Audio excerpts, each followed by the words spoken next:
Vera Davis. I'm a registered nurse and family nurse practitioner student with West Texas A&M University.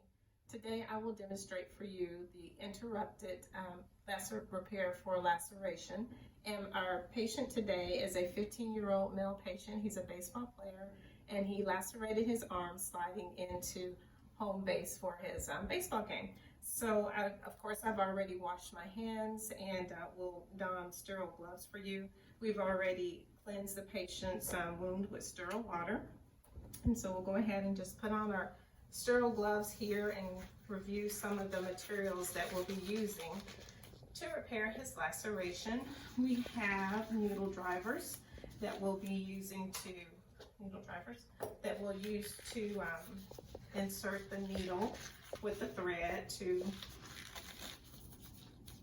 repair this laceration, as well as surgical scissors that we'll be needing to cut the thread. And I'll go ahead and, while we're speaking, we'll use some lidocaine here to anesthetize the wound. And I put the needle at about a 10-degree angle, and just will go right alongside the wound, anesthetizing as we go, using 2% lidocaine.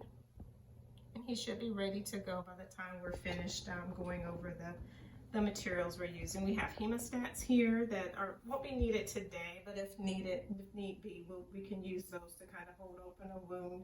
We have pickups there that can also be used in repairing the laceration, and a blade there if we need to do an IND. And so go ahead and pick up the needle drivers, and mindful as the way that we're holding on to our needle driver.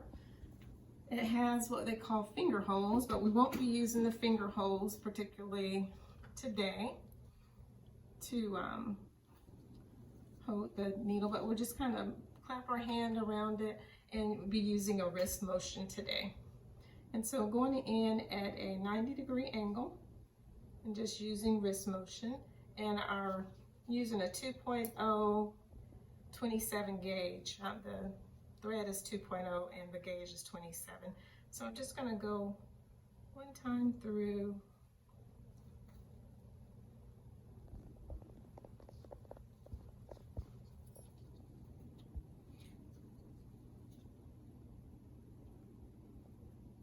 And then we'll grab that needle at the other side. Bring it all the way through, kind of put our thread over to the side because it gets really long.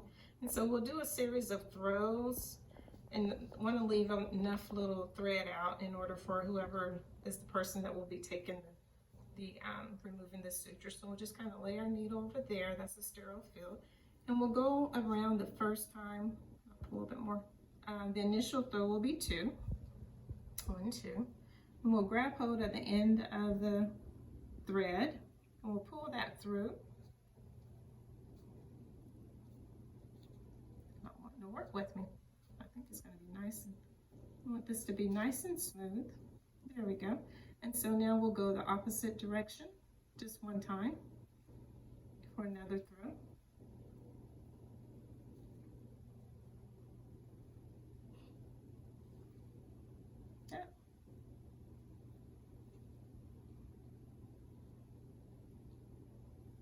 Pull that through,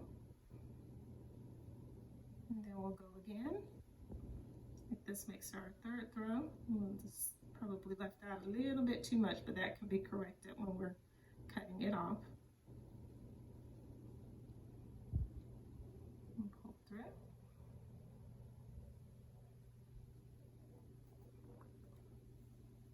That's number 4.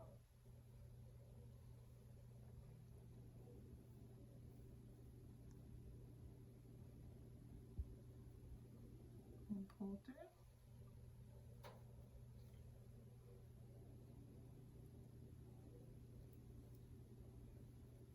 And 5.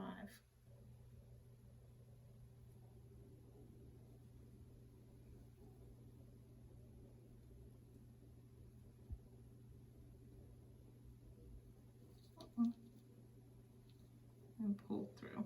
And so after we're done, we want to just go ahead and pull the knot over to the side of the of the cut there. I'm gonna go ahead and cut off the thread here and leave a little bit of extra room for the person removing the sutures. And we'll go ahead and just let him know that he would want to keep this area nice and, you know, just free of debris. Just basic showering and cleaning. He doesn't have to do anything special for it. Try not to saturate it with water. Maybe just let soap and water run over it. And be watchful of signs and symptoms of infection, inflammation, redness, any kind of drainage or pain. If it feels warm, and he'll return back to the clinic in right about 5 to 7 days for the sutures to be removed. Thank you very much.